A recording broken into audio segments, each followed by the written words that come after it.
Hello everyone, thanks for all your nice comments on this renovation.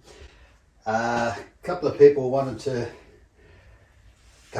let me talk to you. A couple of people wanted to see a few more details, how things worked, how they fitted together, how I did them, etc. So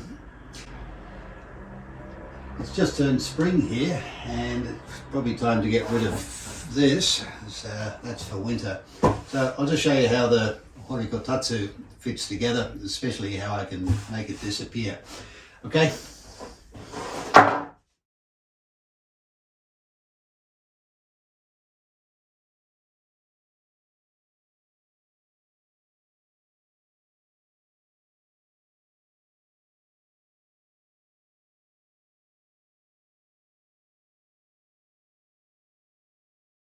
Hang on a second. Power off.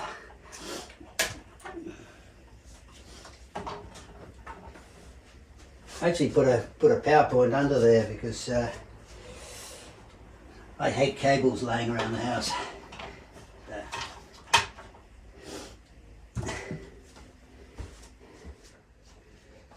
Okay, this is the only real tricky part. Getting posts of this table are actually fence posts. I used kind of tried to recycle material wherever I could.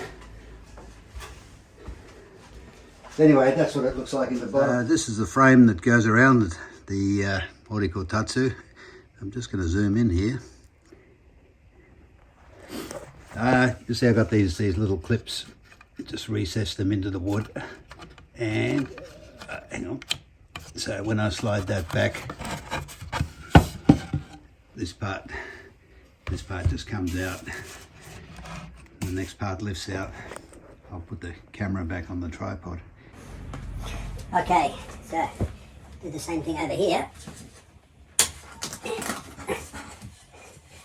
I would say I'll probably store these under here. I think it's probably the best place for them.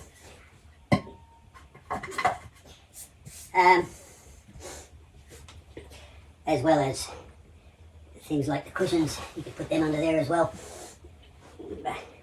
After this video, I'll revert it to how it was, because most of the students seem to like the kotatsu style, the Horigotatsu style, so I think I'll keep it that way.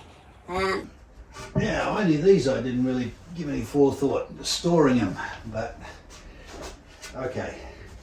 Just gonna move them out of the way for the moment.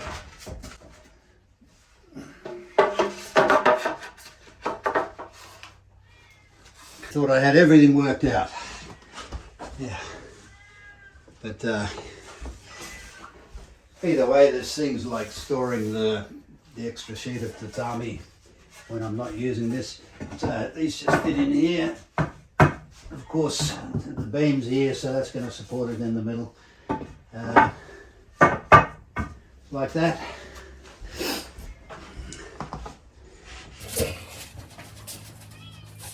Hang on a second. Get my cables out of there.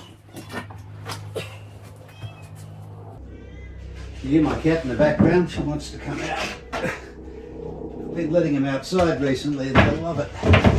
Now, I've probably got this around the wrong way. No, that's the right way. Good. Lucky. Oh, Jesus. Excuse my French. These things really are monsters. Again, the tatami, I think I mentioned in the first video that, oh, I did mark it. What a clever boy I am. Wrong way. Okay. Excuse my butt. Okay. So there you go. That goes down there. The table. Top back on.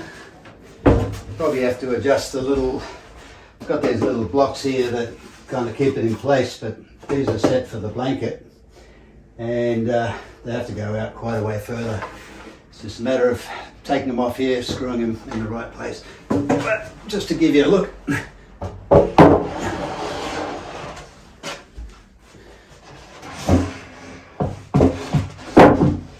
Okay, something like that.